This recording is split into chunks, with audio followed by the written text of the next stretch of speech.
The Dominic Carter Show on the Red Apple Podcast Network.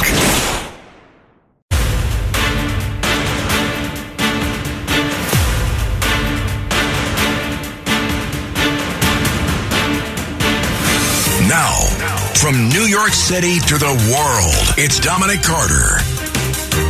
Really, really scary stuff.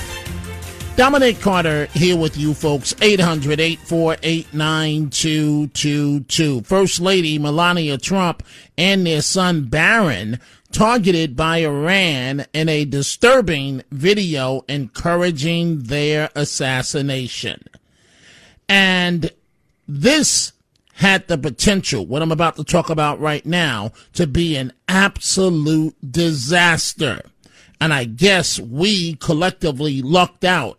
A man with a hammer enters a Queens, New York Jewish day camp. It happened just hours ago. A child was injured, a counselor bitten during the struggle. The man was arrested at the school. A horrible situation. So this is a Jewish school, the Jewish Institute of Queens in Elmhurst. And again, this happened just hours ago after the man with a hammer was chasing a woman onto the school grounds and ended up in some type of scuffle, shoving an 8-year-old child into a fence during the security scuffle. So the suspect, a 42-year-old man carrying a hammer, who was successfully stopped and escorted by school security before police arrived to make an arrest.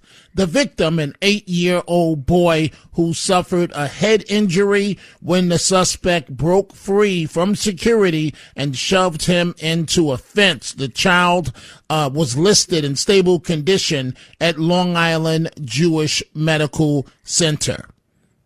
Ma'am, I'm Donnie. Mom Donnie. Facing criticism yet again from the Jewish community. And this one is unbelievable.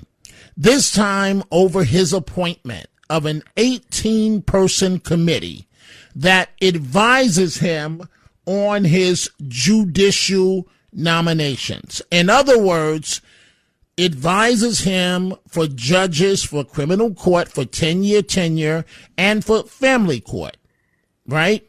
And so not one person on that 18-person committee is Jewish. And this is a city with one of the largest Jewish communities in the world. How does that happen? The good thing I can say about the socialist mayor of New York City, America, the press corps is finally starting to cover him. Finally starting to really cover him. 18-person committee to come up with judges appointed by the mayor, not one Jewish person on the panel. Not one. A mother's pain. The mother of that 12-year-old innocent bystander shot in the chest in the Bronx, New York, is speaking out. And in the race for New York governor, Bruce Blakeman has apparently closed the gap with Kathy Hochul to just 4%. A poll conducted by a pro-Blakeman super PAC. The results of the poll that was paid for by this organization. And so we have a lot to get to, and I haven't even touched upon some of the topics we want to deal with. But let's start with Mamdani, right? And there's nearly 30,000 signatures urging him not to be allowed to attend the Ground Zero commemoration in New York City. Mamdani says he's going. This is a report from Fox News. Families of 9/11 victims are trying to keep Mayor Zoran Mamdani away from this year's 25th anniversary ceremony at Ground Zero. The families are calling out this mayor over his controversial record and his ties to Islamic extremists like the imam who testified on behalf of the World Trade Center bombers. He even defended a terrorist in a 2015 post, suggesting FBI surveillance is what pushed him towards al-Qaeda. It's part of a longer history of Mamdani downplaying 9/11 and making it about himself. I want to use this moment to speak to the Muslims of New York City. I want to speak to the memory of my aunt,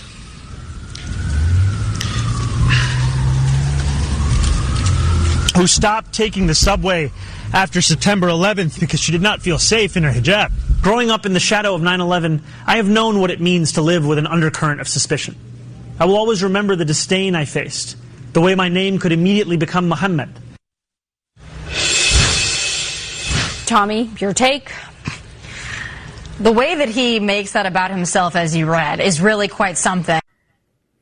And America, that account that Mamdani recites about his aunt has been called into question of whether or not it is true. But say it ain't so, Mamdani. Not one Jewish person on his 18-member Judicial Nominations Committee. Another insult to New York's Jewish community. Folks, you have to understand how deep this is. This is the committee that appoints the judges. The judges are the ones that sit in city criminal court as well as family court. And so this is the committee that recommends the judges to Mamdani. Not one Jewish person on the panel. And you have a lot of upset folks. I want you to listen to this. This is from Channel 4 in New York, the Brandeis Association of Queens. And they spoke to the president of the organization, Attorney Elizabeth Forspan. There's no one who appears to be Jewish on the list. We're not asking for the committee to be completely Jewish, but in a city where you have the largest population of Jews in the world outside of the state of Israel, you would think that at the very least there would be one Jewish member of the committee. When we have a mayor who just either ignores us or purposely doesn't put someone from our background on the committee, it's a huge concern. It's the next generation of judges, and they're going to hear hate crime prosecutions.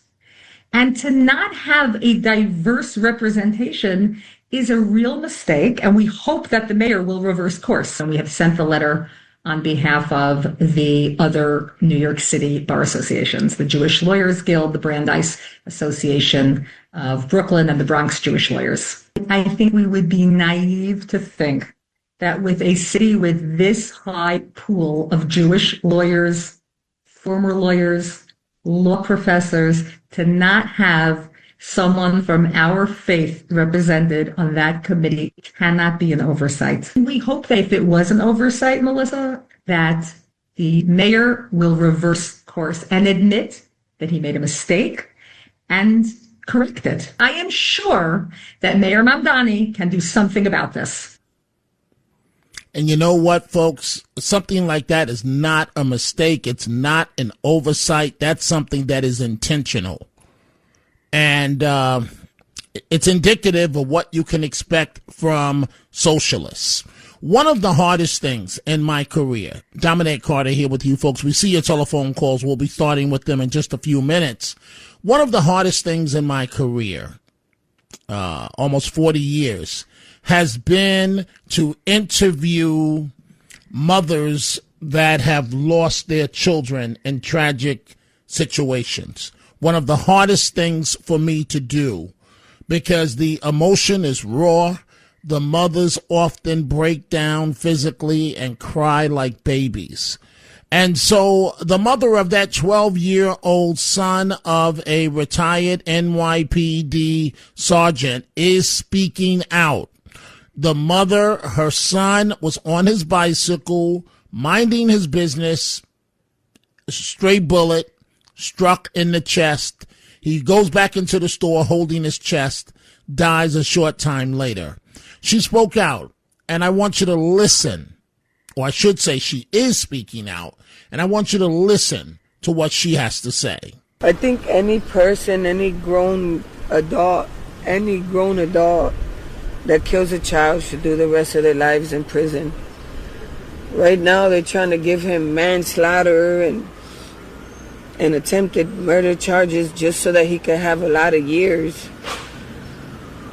But I think that it should just be automatic. I think you kill a child, it should just be automatic, no questions asked. He doesn't have a life anymore. He didn't even get to reach 13. He will never graduate high school, and the guy that killed him did. He will never have a girlfriend, and the guy that killed him did. He will never have kids, and the guy that killed him did. He got to live some of his life. I just want him to do the rest of his. He owes my son that. I get the street life. It's hard out here. It's hard. But if you take a life, child's life, you should do life. We shouldn't have to be worrying what charges can we put on this man so that he can do a lot of time. My son's father's trying to work with the DA and trying, this charge and that charge, and make sure it's concurrent, and make sure, his father shouldn't have to fight that. His father should be mourning his son, and instead he's out with the DA trying to make it fair somehow, make it so that his death don't go in vain. And all I ask everyone, you, anyone, just, if there's any way for me to know how to take the right course, because I don't know, is just how to come up with that law. There's no law saying that somebody takes a life of a child should do life, and I think that's only right. The mother of that 12-year-old Bronx boy, you just feel so bad for her in terms of what happened to her child. We see all of your telephone calls. Let's begin with Greg, line 2, Vernon, New Jersey. Greg, what's on your mind? Hi, Dominic. I just wanted to talk about Mondami a little bit. I don't think he should go to that ceremony at all. And this notion with the socialist or democratic socialist, that's just a cover name for Muslims. These people are Muslims, and they think like Muslims, and they're here to dominate. They're not here to assimilate. Wait. Greg, they're not all Muslims. They're not all Muslims. The Democratic Socialists of America, they're not all Muslims. Well, it's the Democratic Socialist is just a cover name for Muslims, in my opinion. Okay, I see a lot of Muslims that want to change America to a Muslim nation. They've been attacking Christian and Jewish nations Greg, you got for your words wrong. 1,500 years. Because you have a lot of people that are part of the socialist movement. They're white, black. They're not Muslims. But I get your point. Right, okay, fair enough. Now we can agree on that. Oh, yeah. Hey, Greg, I'm late for a break. I thank you very much for the call. We can definitely agree on that. Folks, we see all the other calls. We're going to take a break. We're coming right back. The Dominic Carter Show on the Red Apple Podcast Network.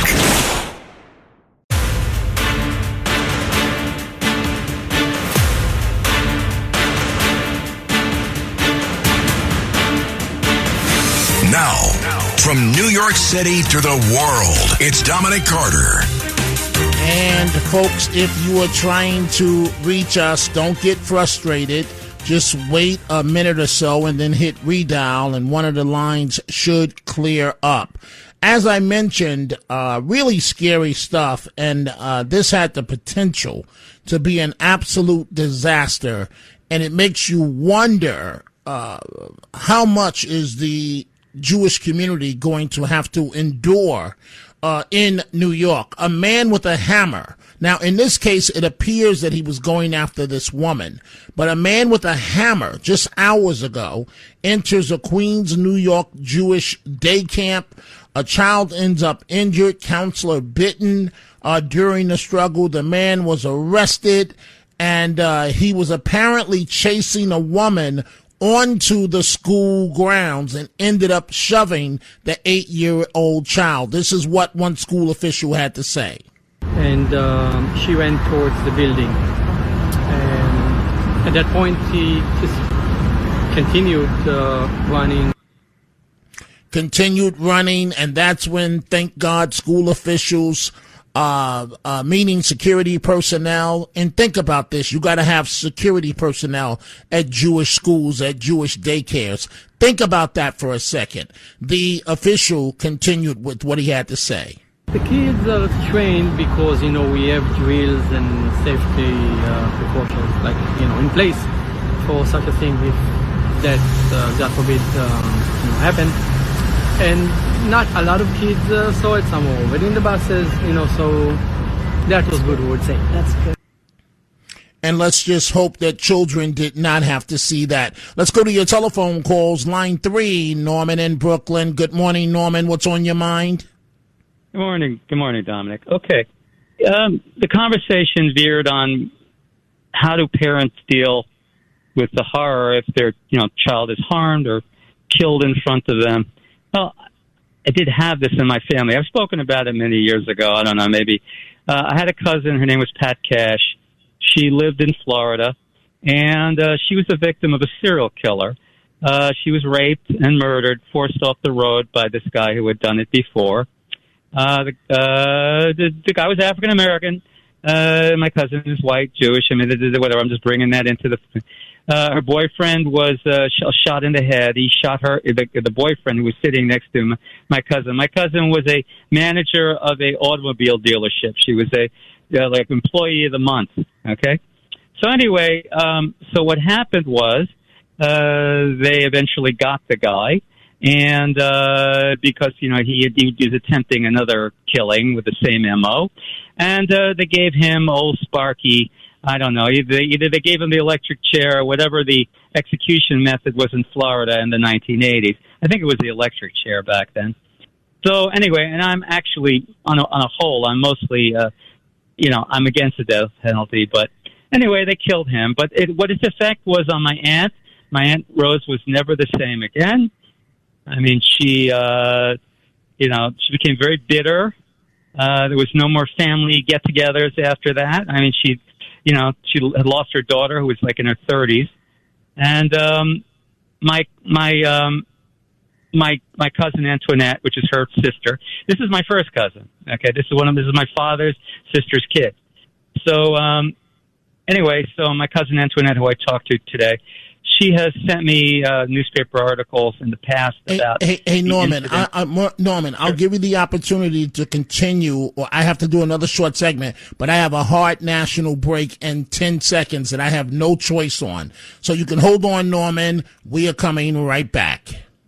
The Dominic Carter Show on the Red Apple Podcast Network.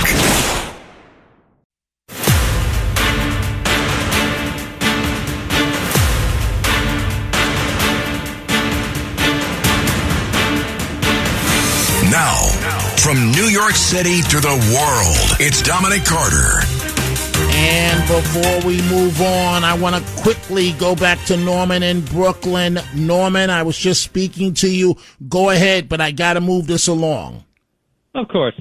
I'm just saying that,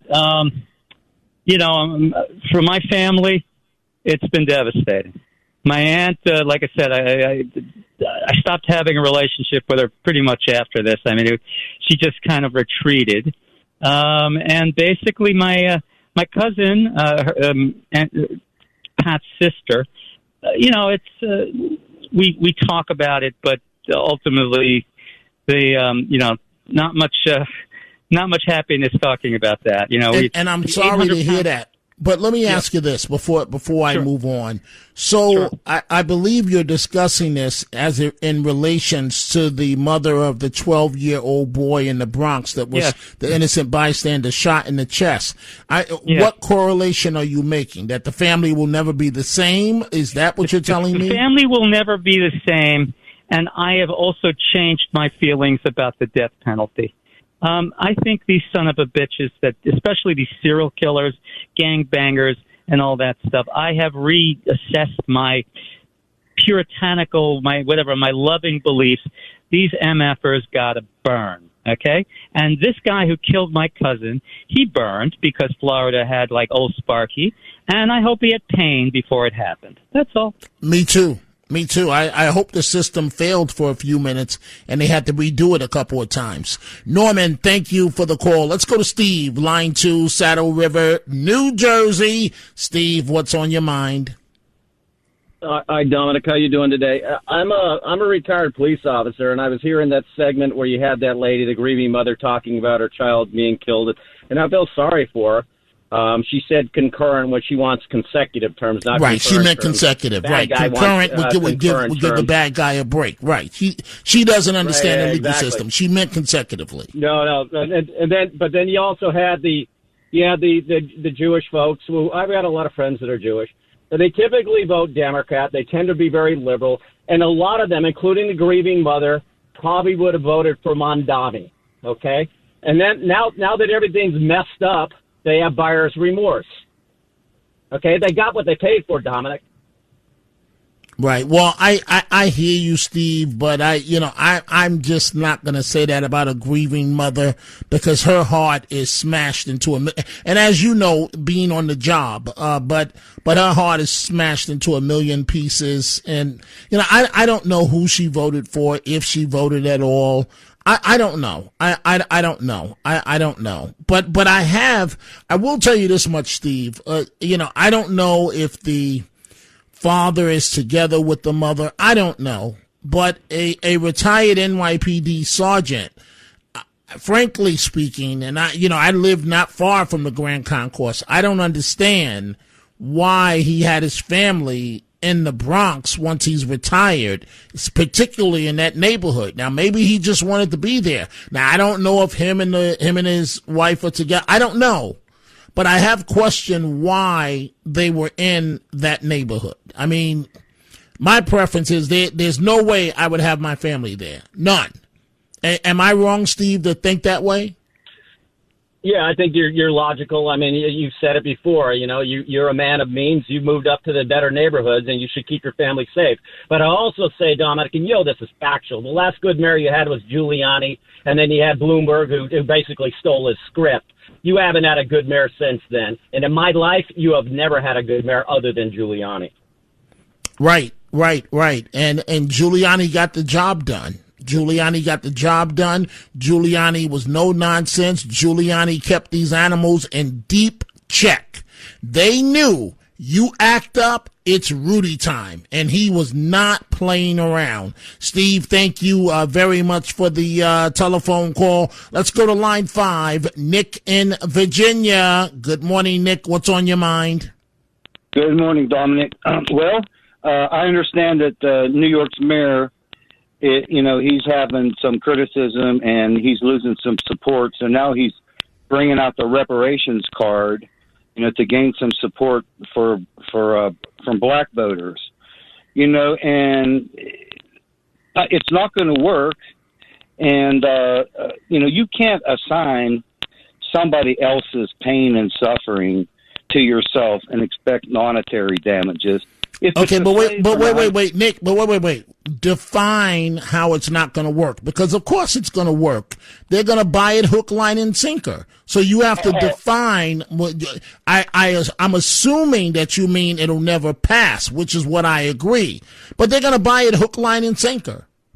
I see. I agree with you on that, but I was just saying the whole idea of reparations. You're born into this world, and you're not owed anything, but you actually owe the world, because especially now you're born into this world you're going to live a long life if you work for it, and You're living in this great country, and that should be reparations enough. Nick, you can't. Hey, Nick, you can't tell these fools anything. You can't tell them anything. They want their 40 acres and a mule. And you have civil rights leaders that play the game, getting paid all the way, the entire process. And it's the blind leading the blind. And they really believe, and I'll do you one better, Nick. How about you said that, as a matter of fact, you owe. And I agree. All of us owe when you're born, right? So how about the fact, just look at the last couple of years that you're born here in America. You're an American to begin with. How about that? Go ahead. I'm sorry. Go ahead. I'm sorry. I just got to say this. Yeah, you're an ingrate. If you're born into this country and you want your hand out for anything, then you're not a good citizen, and you're really not doing your part. No, but Dominic, I'm kind of worried about, not worried, but questioning why all the black leaders, all the time that we've talked about the Civil War and freeing the slaves, none of them have ever thanked the 630,000 white men that died in the Civil War to free the slaves. These people deserve that ain't going to happen. That ain't going to happen. I know, but don't you think they deserve some thanks? Yes, but if you're holding your breath waiting on that, you'll be a dead man very soon. No offense. That's not politically popular. If you want me to be honest with you, Nick, things are so twisted. In minority communities, they're taught instinctively that almost everything white is bad. That's the truth. That's bothering. That worries me very much. And that's just the way it is. Nick, thank you very much for the telephone call. So we're dealing with a lot of issues this morning. 800-848-9222. Another one that we're dealing with, and I want you to think about this, right? The First Lady of the United States, our intelligent First Lady she's not angry every 5 minutes like Michelle Obama. I'm sorry. Every 5 minutes, Michelle Obama is angry, playing right into the stereotypes. And I'll just leave it at that, okay? Our beautiful First Lady, and I define beautiful as articulate, doing a wonderful job as the First Lady of the United States. And apparently Iran is looking to possibly have her assassinated, and first son Barron. And folks, this is big news. We can't just gloss over this. Why do I say that? What you're about to hear right now is a news report from Australia on Iran targeting the First Lady and first son Barron. Listen to this. Iran has released a video on how to kill Melania Trump, purporting to know advanced signs of her whereabouts and instructing operatives how to attack her. The video was published by the Tasman News Agency, which is affiliated with Iran's powerful Revolutionary Guard. It encourages what it calls global freedom fighters to assassinate the First Lady, listing several publicly known places where she likes to shop. It suggests operatives poison the clothes inside the stores with a nerve agent and warns the public bins along the route have been removed and manholes welded shut. The video claims to have information extracted from anonymous security networks and satellite images, but all of the information in it is publicly available. The White House is yet to comment on the video, but it's not the first time Iran has been behind a plot. US President Donald Trump has said he's Iran's top assassination target. And in March of this year, a Pakistani business owner described as an Iranian operative was convicted after travelling to the US with a plan to kill the president or another official. The hitman he met with, though, turned out to be law enforcement. And so a very serious situation as it relates to the First Lady, first son, And let's all hope and pray that everything is going to work out and that they're safe. And we hope and pray the Secret Service will continue to get the job done, protecting the first family of the United States of America, as President Trump gives everything he's got to make this country better. This man working 20 hours a day, flying all over the country, flying all over the world to deliver for America, trying his hardest to get the SAVE Act done, doing all the right things. I want to talk for a second about Yeshiva University, which is a Jewish college in New York, but you have different groups that go to the college.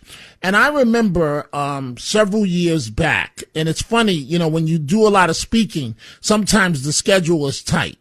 So I remember I had to speak somewhere, I don't remember where, but somewhere in another state.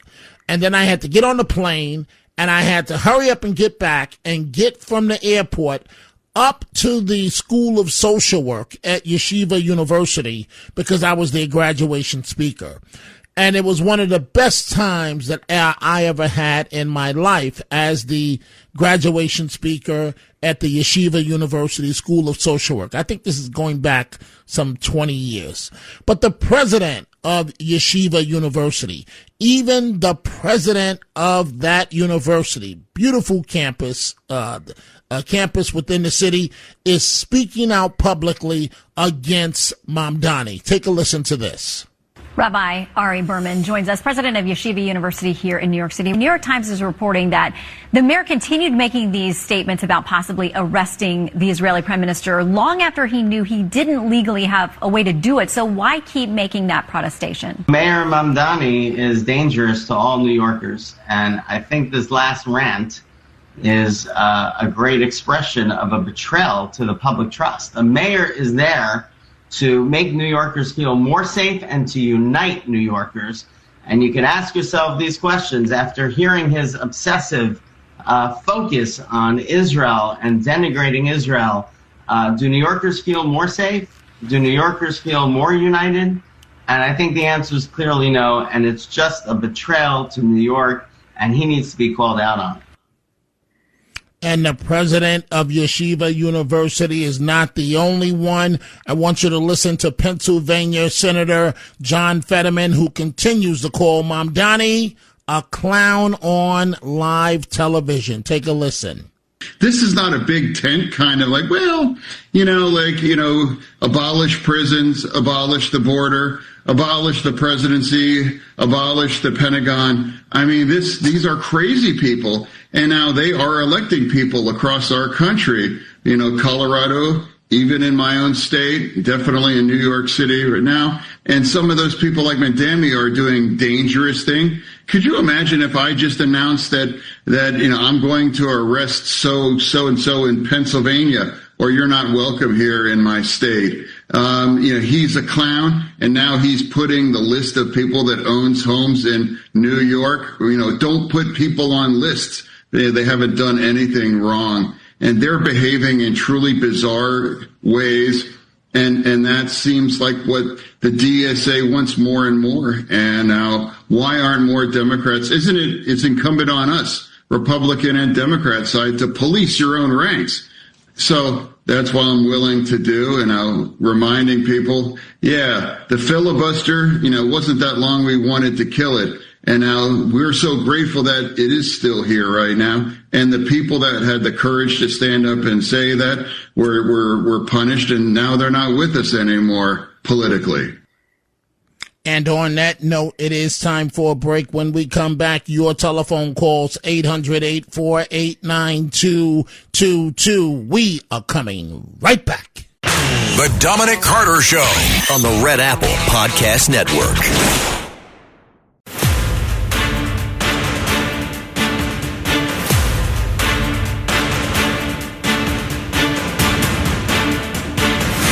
Now, from New York City to the world, it's Dominic Carter.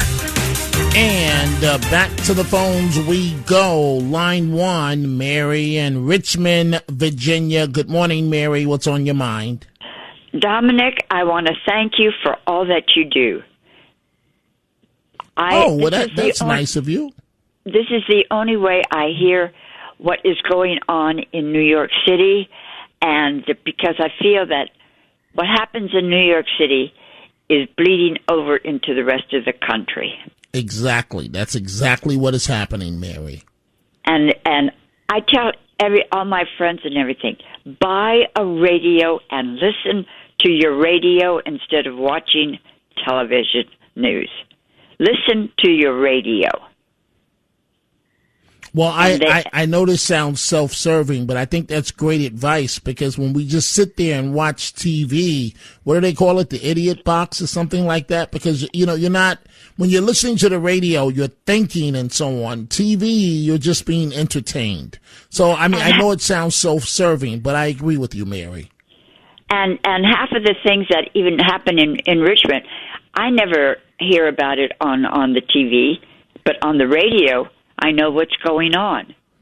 Right. You continue doing what you're doing, and please stay safe. Oh, thank you. That's so kind of you, Mary. Same right back at you. Thank you for those very kind words. I want to bring in Matt Blaze. So, Matt Blaze, you've been quiet this hour. Hey, did Mom Donnie send you one of those you got mail emails? I did not get one of those. Well, I guess we didn't get one either because we don't own $5 million second homes. But John Beckman on my Twitter, on my X, this is a great question I'm going to put to you, Matt Blaze. John says, at Dominic TV, question, if I live in New Jersey and work in the city, would I be allowed to shop at these Mom Donnie stores? Would I have to show my ID? Just a question. Thanks, Dom. What do you think off the top of your head? Well, what is the criteria? Can anybody? That's a great question. Can anybody just go into the store? That's a great question. It's a great question. Nobody knows, and yet whatever money that you may save, you're going to spend on security. If you are offering 30% discounts, you're going to have almost riots outside the stores every day with people online. And what about the local businesses and bodegas? By the way, business owners are a multicultural group. They're suing Mom Donnie over this. They're like, we don't think so. Good. It's not fair to them. They should sue them. It's ridiculous that you're going to open up stores and you're going to say it's 30% off. On some items. On some items. But even still, how do you expect the local businesses to survive when you're taking their business away? That doesn't count. The only thing that counts is that he looks good. That's the only thing that counts. That is keeping his promise. Socialist agenda, right? And he's not going to be able to keep his promise. No, not going to be able to do it. It's ridiculous. There's not going to be free buses. There's not going to be free grocery stores. It's not going to happen at all. No, at all. No. I mean, when you directly say things like that to people, and then that's what they expect, and then they don't get it, the backlash will be swift. Right. He's going to get it from the public. We agree. Let's go to Fran in Massapequa, line 3. What's on your mind, Fran? It's a pleasure, sir. And that last caller, what a nice American lady. Oh, my God. What a great, nice and wholesome. Oh, my God. We need more of that, I'll tell you. Real quick, this is about the ID to vote, why you need a driver's license to vote. My dad, 90 years old. At 89, he's a Korean War veteran. Me and my mom decided, my brothers, it's time to take him off the road. We go down a motor vehicle to turn in his license. They tell us, go home and get his, not just his license, which he had, I got to get his Social Security card and his birth certificate. We couldn't find his birth certificate. It took us 4 weeks. They wouldn't let us turn his license in a sanctuary New York City. All right? They wouldn't let us turn a veteran's license in until we did the right, proper documents. Because I guess, Fran, I'm out of time. We have to continue this tomorrow. I guess they want to make sure that you're not turning in somebody else's license to punish them without their permission, and so they're requiring documentation. But, Fran, let's continue this tomorrow. Folks, that's it for this morning. I am back at 3 p.m. Eastern.